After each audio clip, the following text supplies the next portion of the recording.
মধ্যযুগের কবিদের কাল নির্ণয়, রচনাকাল নির্ণয় এবং পুঁথির প্রামাণিকতা নির্ণয় করা নিয়ে সংশয় কেন দেখা দেয়? এই ধরনের প্রশ্ন যদি আপনাকে জিজ্ঞাসাবাদ করে তখন আপনি কি উত্তর দেবেন? এর উত্তর হচ্ছে যে মধ্যযুগের বেশিরভাগ কবিরাই তাদের কাব্যের রচনাকাল হেয়ালের মাধ্যমে উপস্থাপন করতেন এবং সেই হেয়ালের থেকে অর্থ নির্ণয় করা কঠিন হতো। কখনো কখনো একাধিক অর্থ নির্ণয় হতো, যার ফলে সঠিক রচনাকাল নির্ণয় করা কঠিন। শুধু তাই নয়, আরেকটি কারণ হচ্ছে যে মধ্যযুগের কবিরা যেসব লেখন লিখতেন সেইগুলোর কিন্তু পুঁথি বেশি পরিমাণে পুঁথি পাওয়া যেত না।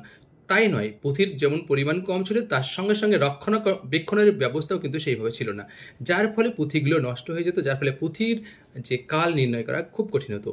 আরেকটি কারণ হতে পারে, অনেক সময় দেখা যাচ্ছে যে মধ্যযুগের অনেক কবি যখন তাদের মধ্যে কিছু কিছু কবি যখন জনপ্রিয়তা অর্জন করছেন তখন তাদের রচনাগুলো কিন্তু অনেক অনুকরণ করে একই ধরনের কাব্য রচনার প্রবণতা দেখা দিত, যার ফলে কিন্তু পুঁথির সময়কাল নির্ণয় করা, রচনাকাল নির্ণয় করা বা পুঁথির প্রামাণিকতা নির্ণয় করা কিন্তু কঠিন হয়ে দাঁড়াতো। আশা করি এই তথ্যটি আপনাদের অনেকটা উপকারে আসলো।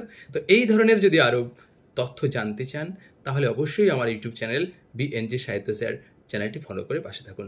ধন্যবাদ।